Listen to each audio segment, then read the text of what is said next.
Breaking news from WRAL. Coverage you can count on. We now have the first named tropical storm of the season. It's Alberto. I'll show you where it is and what part of the United States it will affect. Today, the nation recognizes the freedom of all Black Americans. How local communities are marking Juneteenth. And just moments ago, the Carolina Hurricanes' new general manager shared his vision for the team. We'll share his remarks here on WRAL. We have a live picture for you right now. Wrightsville Beach. It's the hottest weather of the year so far, and it is headed our way this weekend. Good afternoon to you. I'm Jeff Hogan. And I'm Michelle McConaughey in for Nate Chu. Thanks for joining us. We'll have more on that in just a moment. But Elizabeth Gardner on the WRAL weather patio with a look at the first named tropical storm of the Atlantic hurricane season, Elizabeth. For the last 24 plus hours, we've been watching a potential tropical cyclone here in the lower Gulf of Mexico or the Bay of Campeche. It needed to have a closed circulation in order for it to be a tropical storm, and that did finally form this morning just as it's about to make landfall. The storm right now is almost 300 miles southeast of Brownsville, Texas. That's a fairly long way away. However, it is likely to have some serious impacts in Texas. It's going to make landfall in Mexico and what it looks like it's fairly far south, but again, 300 to 400 miles south of Texas is where it will make landfall. It will bring with it winds up to 45 miles per hour when it makes landfall. But the biggest issue with this is going to be the rain. It could bring as much as 15 to 20 inches of rain along the coast of Mexico, and that is likely to cause some flooding. And in Texas, it's likely to cause some dangerous flooding as well. Our average first named storm of the season is usually June the 20th, but last year it was much earlier on June the 2nd. And of course, we're looking at this potentially causing some issues. We do have a tropical storm warning that's in effect for the coast of Texas and even parts of Louisiana. Storm surge up to 3 to 4 feet. And in some places in Texas, we could see as much as 5 to 10 inches of rain. There's actually another system that may develop in the Gulf of Mexico after this one moves inland. And so we'll talk about the impacts of that. Also, we have a scorching hot weekend, the hottest of the summer headed our way. I'll show you what to expect coming up. All right, thanks, Elizabeth. Today is Juneteenth. The federal holiday commemorates June 19th, 1865, the day the last enslaved people in Texas learned that they were free 2 years after the Emancipation Proclamation. WRAL's Monica Casey is live in Durham, where Second Gentleman Doug Emhoff will attend a special event honoring the day. Monica?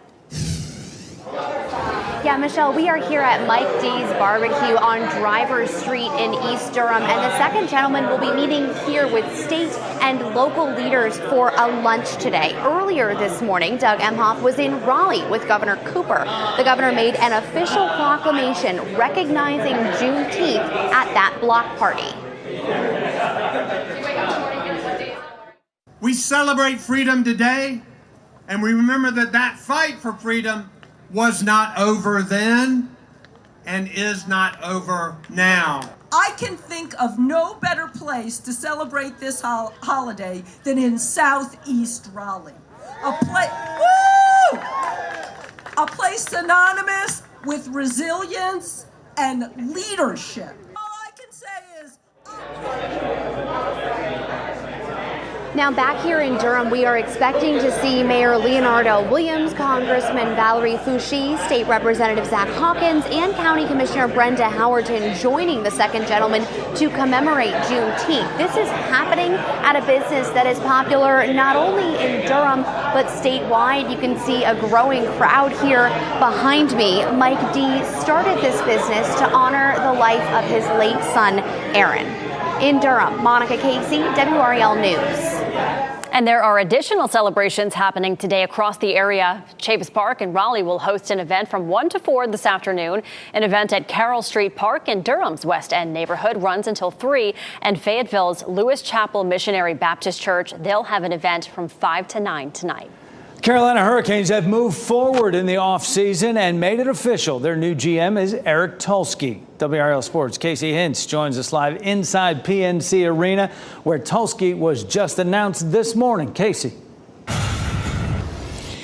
Yeah, Jeff, it's been quite the path, too, for Eric Tulsky to get here. He has a degree from Harvard, a PhD in chemistry from Cal Berkeley, and oh, yeah, he currently holds 27 U.S. patents. And, of course, today he was named the 10th general manager in Carolina Hurricanes franchise history. Now, he may not have that NHL background, but he was quick to mentioned that neither do 10 other NHL GMs. In fact, 4 of them don't even have an elite prospects page. But what he does have is extensive knowledge and experience in leading people. And that's exactly how he sees this, as an executive leading position. My corporate career brought me a lot of training in how to lead an organization, in organizational dynamics, in mentoring, in managing, in organizational process. Those are the things you need to put people in position to succeed and to help make sure the organization is making good decisions. And we're going to continue doing that just as we always have, with the input of Rod and the coaching staff, with the input of the other people in management. And that's ultimately not going to change. And what's also not going to change, of course, is his analytical background. That will still play a major role in this team, but it won't be the sole driving force. He says, despite, of course, his background here, that's not going to be the main focus. He said, we didn't hire a Chat GPT as GM. Casey Hicks, WRAL Sports, Raleigh. A family lost 4 pets this morning in a fire that left their home badly damaged. The fire happened in Willow Spring at a home on Kamara Court. That's in southern Wake County. WRAL's Laura Levine tells us the fire was so hot it melted siding on the neighbor's house. Firefighters spent more than 5 hours putting out the flames here at this home in Willow Spring. You can see some of the damage here. There is a Wake County Sheriff deputy parked outside of the home for safety reasons. But I really want to point your attention to this yellow home next door. We're told the blaze from this fire was so hot that it melted the side of this house next door. Fuquay-Varina firefighters responded to this home around 12:30 this morning. Flames began shooting through the home's roof, which later partially collapsed. The family was able to escape the fire, as well as a cat and a dog. A neighbor tells me he immediately took the surviving cat to a vet. Sadly, 4 other cats did not survive. Meanwhile, the family is staying with other relatives right now. We are told this home is a total loss. The fire began at the back of the house, but investigators are still working to determine what caused it. Laura Levine, WRAL News in Willow Spring.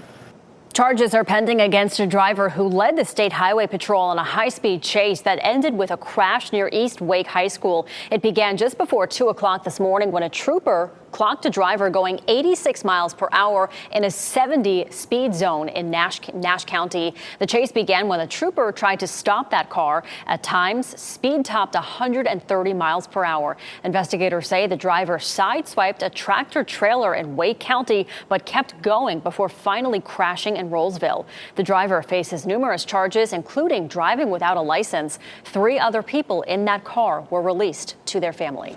Wake County Public Schools School Board is taking steps to end hair discrimination in schools. Natural and so-called cultural hairstyles would be okay for students and employees under a policy update. The board will consider final approval next month. The board also voted to continue its school resource officer contracts for next year. Some board members say they'd like to see more data on outcomes of SRO programs for students. Today marks the last day of business for a downtown Durham coffee shop. The owner of BU Cafe says the last day of business on Main Street is today. BU's other locations won't be affected. Hundreds are expected to stop by today to support it on its last day. The owner says high parking rates, construction, and remote work resulted in a drop in activity at the Durham location. We want to bring our viewers into the WRAL Live Center for something that I'm monitoring right now in Texas. Good afternoon. I'm Chris Lovingood. I want to show you this video right here from Corpus Christi in Texas. We're just looking at different cameras to see how things are intensifying there in regards of that tropic system that's pushing its way there. This is just one camera. Let me show you another perspective that I can see over here in Houston. It gives you another perspective of what we're seeing here. Plenty of cars out on the road, but you can clearly see where the rain is starting, if you look further back there, you can even see there's some police out on the road there as people are driving. So we're watching carefully to see that system as it's affecting Texas. We know Governor Greg Abbott down there has already tried to put emergency response teams in place should things worsen. Something we're watching carefully that's unfolding in Texas. Next at noon, a baseball legend has passed. How Willie Mays is being remembered as a force in the game.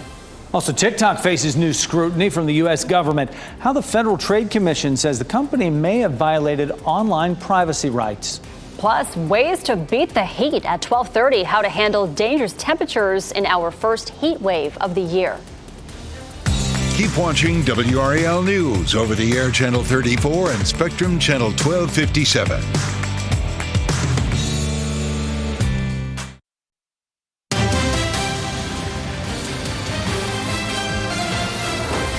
Legendary baseball player Willie Mays has died. The Hall of Famer died peacefully yesterday, surrounded by loved ones. He was 93.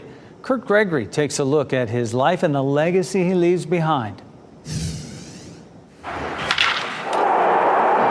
Power, speed, and the smile of a champion. But perhaps the finest moment in Willie Mays' career came with his back turned to the camera.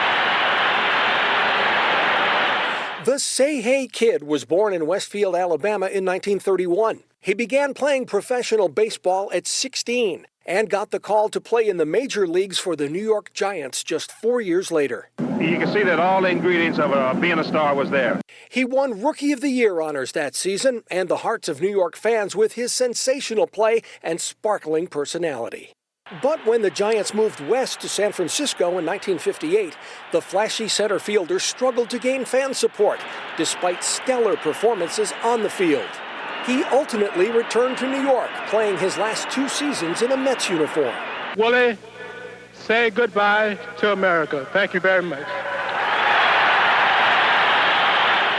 When Willie Mays ended his career in 1973, he had won 2 Most Valuable Player awards, 12 Gold Gloves, and was part of 24 All-Star games. In 1979, Mays took his place among the all-time greats in the Baseball Hall of Fame. And when the San Francisco Giants opened their new ballpark in 2000, Willie Mays was memorialized as the greatest player in the history of the franchise. And baseball fans also flocked to the Birmingham Civil Rights Museum to pay tribute to Mays. The museum features a 24-foot baseball trading card honoring Willie Mays and the number he wore, as well as a replica of Rickwood Field, where he played as part of the Black Barons. Tomorrow night, the San Francisco Giants will play the St. Louis Cardinals at the Rickwood. It'll be the first time Major League Baseball has played there. Willie Mays' son, Michael, is expected to be on hand, along with his godson, home run champion Barry Bonds, and Hall of Famer Reggie Jackson. Bringing you back here in the WRAL Live Center, we're hearing a breaking update that the families of victims who have died in crashes related to Boeing, they're saying that they are seeking $24.78 billion in fines for the company to deal with this. This is coming during the time its CEO is in the process of speaking on Capitol Hill. You remember yesterday he was testifying, being grilled from lawmakers on what was going on there. The Justice Department said in May that it determined Boeing violated a 2021 deferred prosecution agreement that shielded the company from a criminal charge arising from fatal crashes in 2018 and 2019. We're talking 346 people that died during that. So we'll be watching very closely to see if this fine will actually take, if the Department of Justice seeks that exact amount. But $24.78 billion, it's a lot of money. Certainly is. Thanks, Chris. Hurricane season is underway, and the North Carolina Department of Transportation is making sure it's prepared to respond to emergencies. Division 2, which covers 7 eastern counties on our coast, is getting their equipment ready. Crews are pulling out chainsaws, barricades, high water signs, trailers, and trucks. Workers are also prepared to be on standby in the event that something might happen. When the wind is above our threshold or whatever, where our guys would be unsafe. Other than that, we're going to be out in it. Check out the scene, see what roads need to be closed, see our best detour route. The NCDOT says they also have safety meetings every morning. Once a storm is heading our way, employees watch the weather closely to know when to start working on the roads to help keep you safe. Summer solstice is tomorrow. It'll be the earliest that's happened in nearly 230 years. Solstice is the moment the sun reaches its highest point in the sky for the year. It'll happen tomorrow at 4:50 in the afternoon, and it coincides with sunup to sundown, the longest day of the year. Yeah. Sort of a movable number there. Yeah. It could happen on the 20th, 21st, 22nd. Yeah.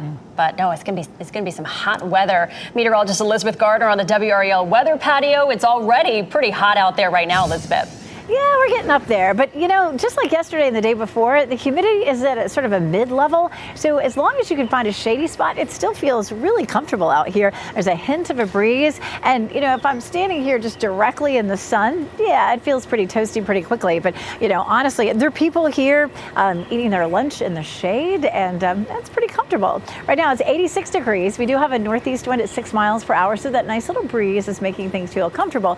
But we are headed to 90 degrees this afternoon. That's only 4 degrees warmer than it is right now.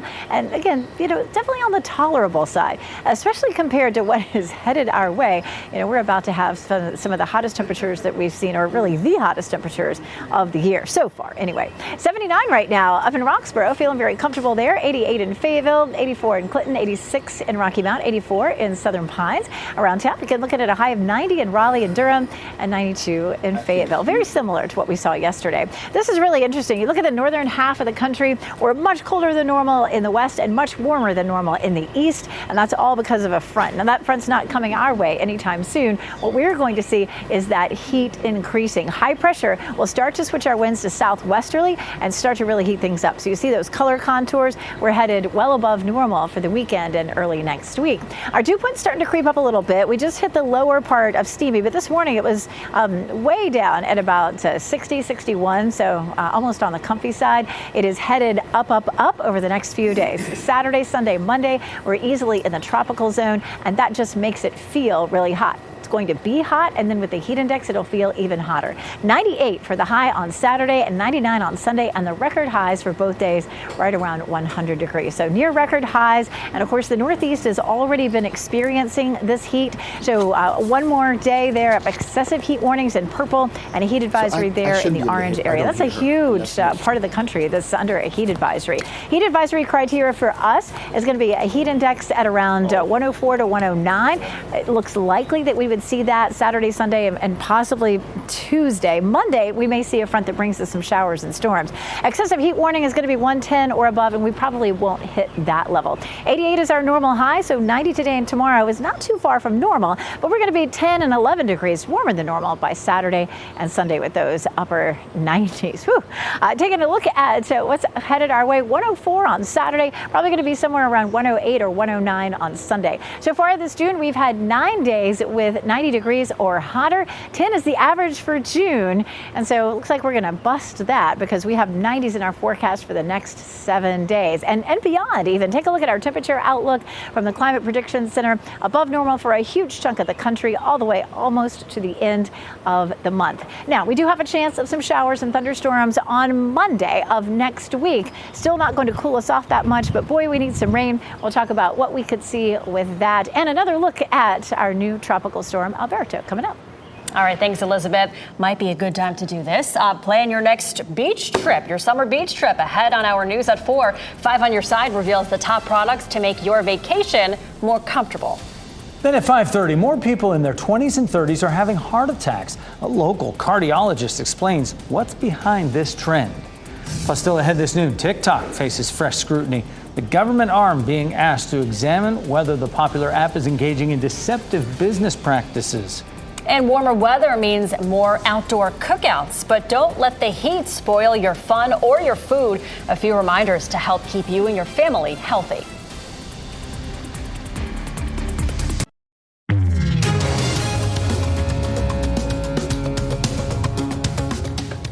Juneteenth is the newest federal holiday, and maybe you're wondering what is open and what's closed today. Post offices and most banks will be closed. Wake County offices will be closed, including libraries, but parks and solid waste centers will operate as normal.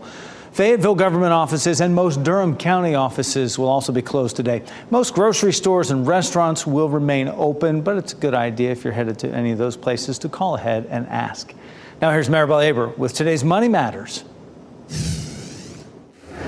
The stock market is closed today in observance of Juneteenth. Today commemorates the official end of slavery after the Civil War and was formally declared a federal holiday in 2021. So this means banks and the U.S. Postal Service are also closed. However, most major retailers are open, with several offering special holiday deals. Come Thursday morning, investors will be looking to capitalize on gains made earlier this week.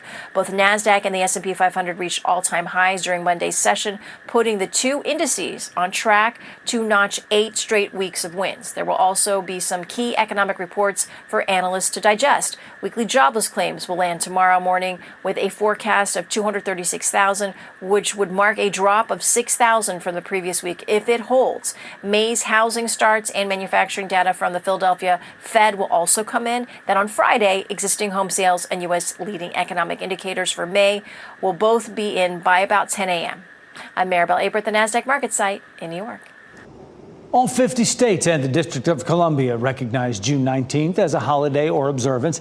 If you still have questions about Juneteenth, Google has compiled a whole bunch of facts. Today's Google Doodle is also dedicated to the holiday. The page includes topics like, is it okay to say Happy Juneteenth? And what's the proper name for Juneteenth? The goal is to share knowledge about our nation's second Independence Day. TikTok could face new scrutiny from the U.S. government involving children's online privacy rights. The company was fined and settled the 2019 complaint. Now the Federal Trade Commission says it found new potential violations after reviewing that settlement. The FTC has referred its complaint to the Department of Justice, and the DOJ has 45 days to decide if it takes the case on the FTC's behalf or allows the FTC to handle the complaint. Netflix is looking to move from the digital world to the real one. The company is set to open massive entertainment venues called Netflix Houses in Dallas and Philadelphia. Inside, visitors will find elaborate experiences, themed gift shops, and even restaurants based on Netflix content. That includes the Glass Bridge Challenge from the series Squid Game. And we're in for another hot day as we give you this live look. Carolina Beach getting a lot of action right there in the heat. Not slowing down. The 7-day has 90s all over it, and we're expected to get hot this weekend. After the break, a local doctor weighs in on ways you can stay safe during the heat this summer. Plus, it turns out strength training might be better for your health than you once thought. What researchers found in a new study and how simple exercises you might already do on a daily basis could benefit you in the future. And as we head to break, here are your winning lottery numbers. Good luck.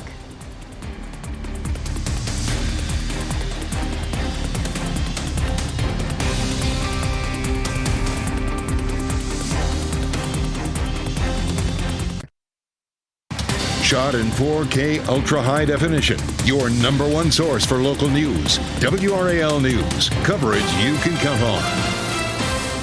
Welcome back. That heat dome that has covered the Midwest is now expanding our way. States as far as Maine expecting to see heat indexes as high as 102 degrees. We can top that. Folks all across our viewing area are getting ready for that dangerous heat this weekend. Some areas could feel like 108. And WRAL's Ken Smith joins us live out there on the patio, and some key advice to keep folks safe, Ken.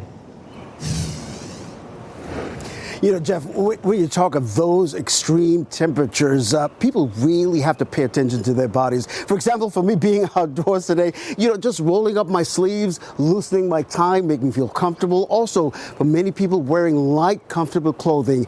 But let me tell you something. For people who have to work outdoors, we're talking firefighters who have to battle these fires in these excessive heat, construction workers. It's so important for them to watch for their symptoms of heat-related illnesses. We're talking things like heat stroke, heat exhaustion.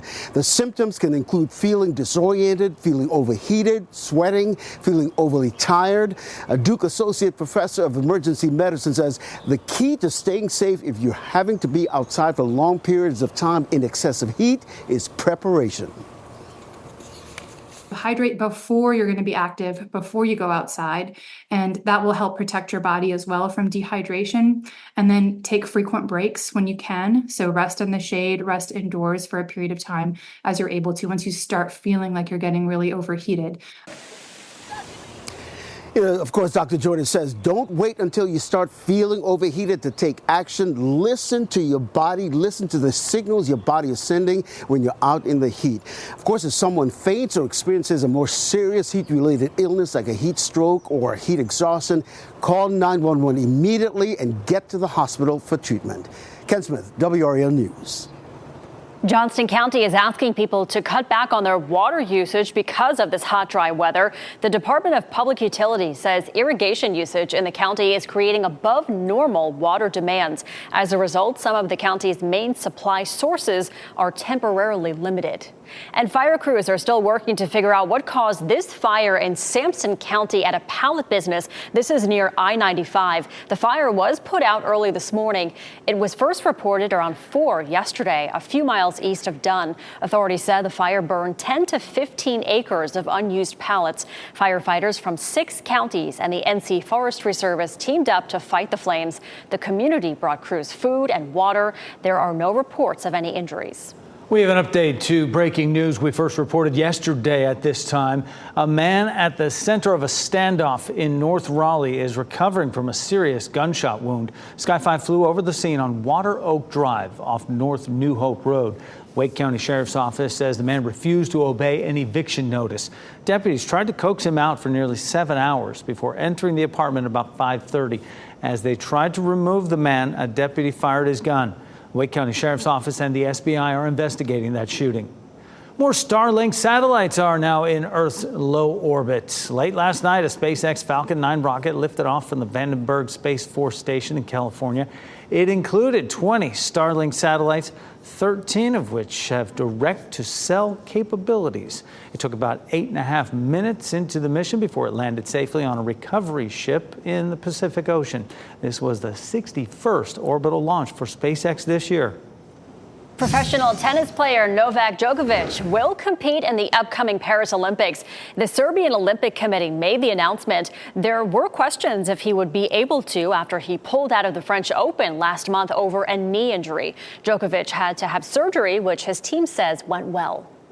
And tonight at the Team USA swimming trials, Olympic veteran Ashley Twitchell, who lives in Cary, will compete in the women's 1,500-meter freestyle final. Last night, Holly Springs native Andrew Capobianco competed with his partner Quentin Henniger in the men's 3-meter synchronized final.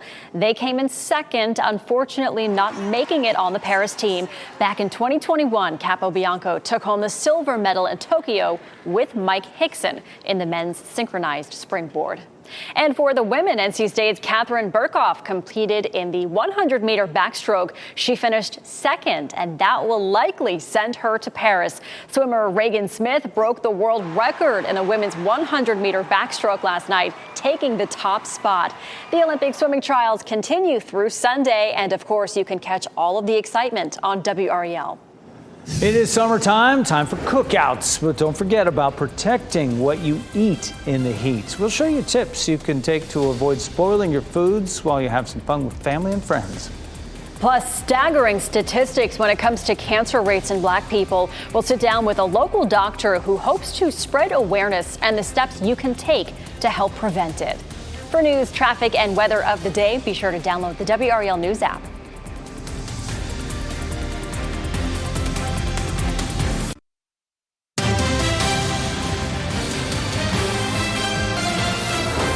The company behind some of the biggest weight loss drugs in the world is planning a major expansion in Johnston County.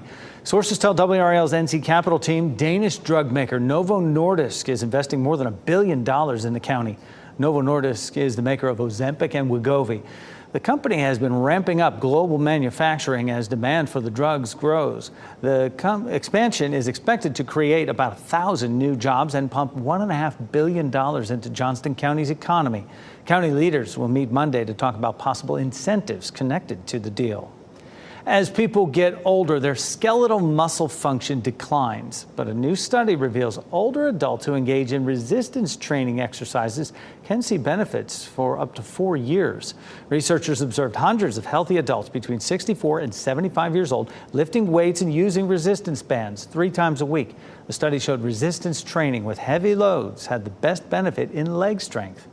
As the weather heats up, friends and family members will gather for cookouts, but don't let the heat spoil your fun or your food. Keeping hot food hot and cold food cold during your picnic, that's the goal, along with grilling only what you need. It's also a good idea to take coolers and ice packs to stop food from entering the temperature danger zone. In general, food should not sit outside for over an hour on a hot day, but it's always best practice to put it away shortly after serving. And along with the food, don't forget to pack the hand sanitizer if you're not near a sink. You're transporting the food, you're going to be touching the raw food, you've been touching the car, you've been touching the utensils, you're touching these things. So again, you don't have soap and water there, so bringing stuff with you is going to be really important. And it's also a good idea to cook food in small batches so that the food doesn't have to sit outside longer than necessary. Statistics show black people are more likely to die from cancer than any other racial and ethnic groups. After the break, we'll talk live with a local family physician about ways to prevent cancer in future generations of black families. Also, there's a saying that goes, a day at the beach restores the soul. Later, how a partnership is helping seniors enjoy the sand and the sea.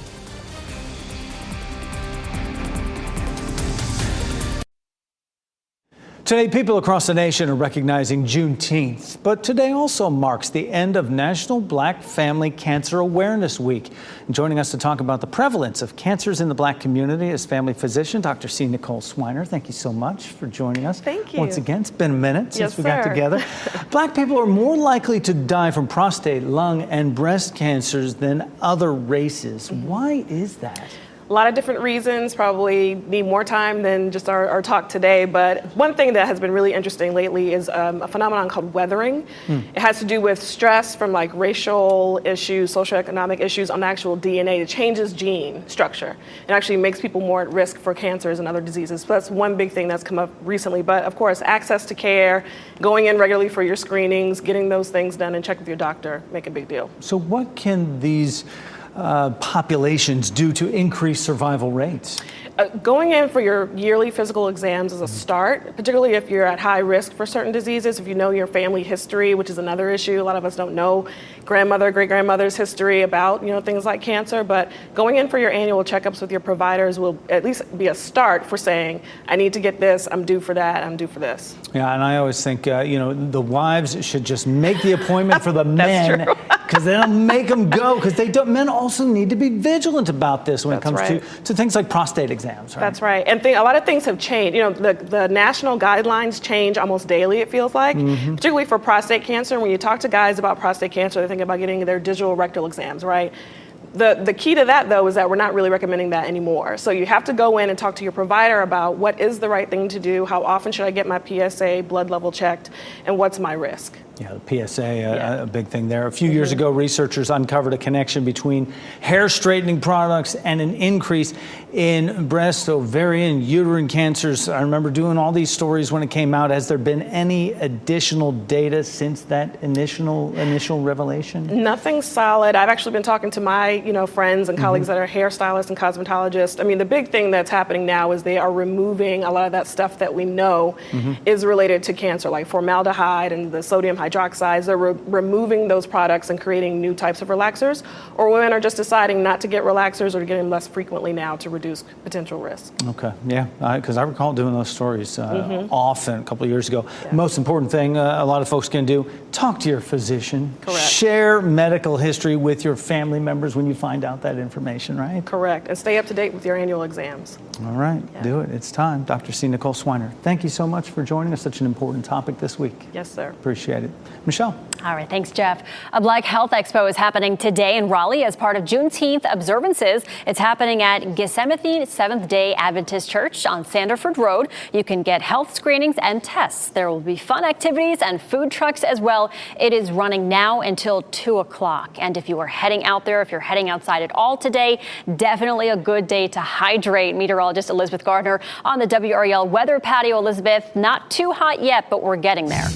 We're going to see 90 again like we did yesterday. Yesterday's going to feel a whole lot like today in terms of, fairly moderate humidity. And yeah, it'll be a little hot in the afternoon, but feeling pretty good in the shade. Of course, we had big news in the tropics in the 11 o'clock advisory. The potential tropical cyclone became our first named storm of the season, which is Tropical Storm Alberto. It's almost 300 miles southeast of Brownsville, Texas, which is that very southern tip of Texas before you get into Mexico. So it's fairly far away, but they're still going to see some pretty significant impacts from this in Texas. So it's moving west at 9 miles per hour. It's likely to make landfall tonight. It has winds right now at 40 miles per hour and will probably be 45 mile per hour winds when it makes landfall on the east coast of Mexico.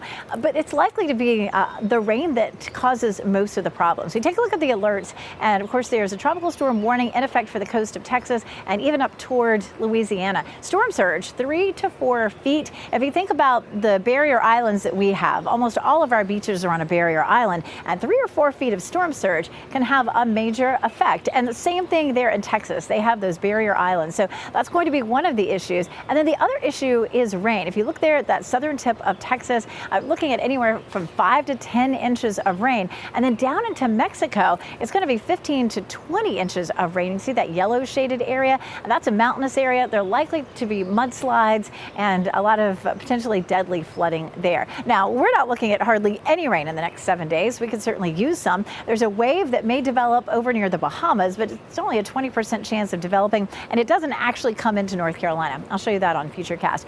But here's the catch. Down in the southern part of the Gulf of Mexico, which is the Bay of Campeche, this is a second system that might develop. There's a 30% chance. Even if it doesn't become a tropical storm, watch what happens. Let's start with right now. You can see the circulation on Alberto. It moves inland, lots of rain. You can see the oranges and the yellows there, and some of that rain up into Texas. Then there's a wave that's off the coast of Florida. Watch that one kind of sneaks in, brings some rain maybe to South Carolina and Georgia. It's just going to bump up our humidity, but we're not going to see any rain out of it. Now take a look at the Gulf again. Watch that circulation start to develop on Sunday. That's going to push more rain into the same place where Alberto is going to dump a lot of heavy rain. So they're going to see two tropical systems back to back in that eastern part of Mexico and southern Texas. And so that is not going to be good news for folks there. That's something that we'll be watching very closely. So what we'll see here, of course, is some intense heat by the weekend. It'll feel like 104 on Saturday, 109 on Sunday. We're looking at these hot conditions into next week. We have hardly any rain in our forecast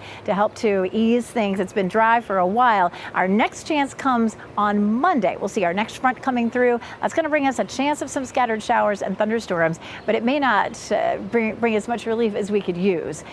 So for today, Juneteenth, not a bad day. 90 today, 90 tomorrow for the first day of summer, and then we're into that intense heat over the weekend. Monday, 95 with those showers and storms. We're right back to 97 on Tuesday. Whew. Some hot temperatures. Thanks, Elizabeth. The town council in Garner has approved nearly $50,000 to clean up tornado damage from late last year. People living in Garner are still cleaning up the aftermath from that EF1 tornado that touched down in December of last year. The town council unanimously approved more than $47,000 to help. Town officials want to start the cleanup work this month and have it finished in August. A special trip they'll never forget, how one North Carolina nonprofit teamed up with an assisted living facility to give these seniors an enjoyable day at the beach. Oh, I love that. And as we head to break, here's your winning Mega Millions numbers: 21, 22, 50, 55, 67. The Mega Ball is 20. The Mega Plier is 2.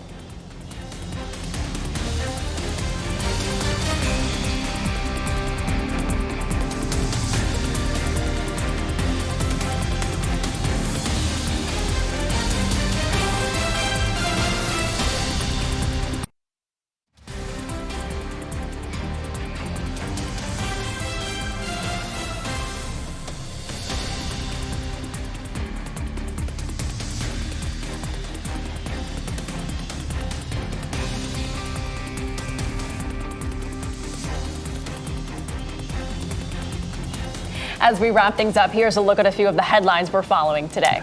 A family lost 4 pets this morning in a fire in southern Wake County. This was the scene in Willow Spring on Chimera Court. The family and 1 cat and dog made it out safely, but 4 cats died in the fire. 1 firefighter was also injured. The fire was so hot it melted the side of the neighbor's house. Fire officials are investigating what started that fire. And temperatures are back in the 90s today, and it's only going to get hotter as the week goes on. Thousands die from heat every year. Heat exhaustion can sneak up on you. So if you're spending time outside this week, stay hydrated or find time to cool down inside. The first tropical storm of the season is set to hit Texas. Tropical storm Alberto is just off the coast of Houston. Tropical storm warnings are in place along that coastline, and the Texas state government has enacted a large-scale emergency response.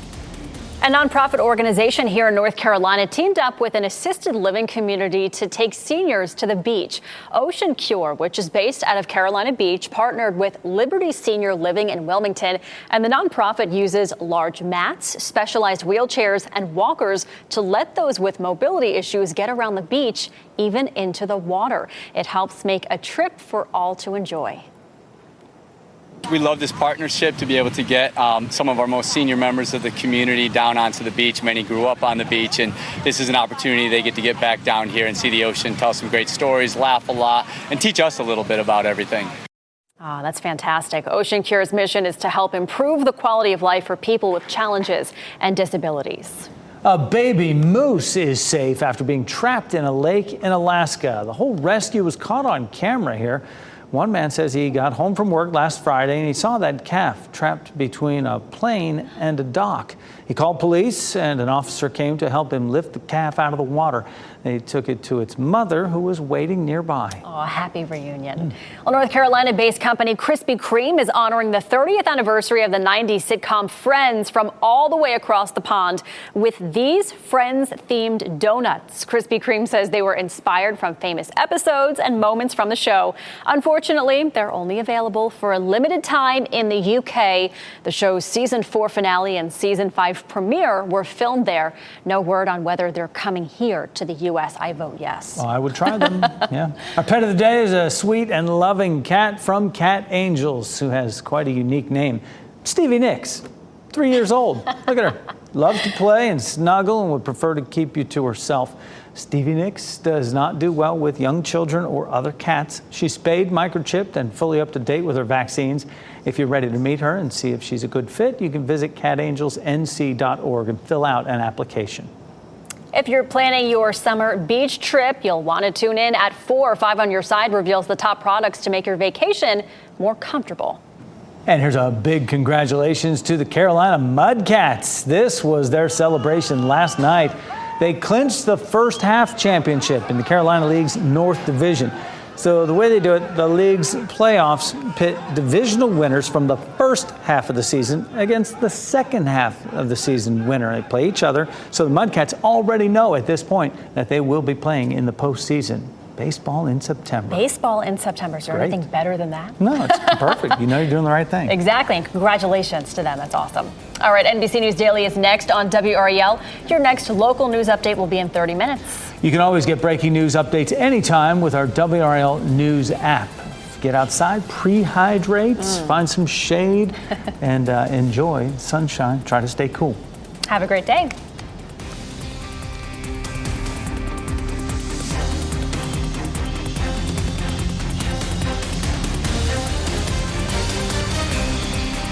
Keep watching WRAL News over the air Channel 34 and Spectrum Channel 1257.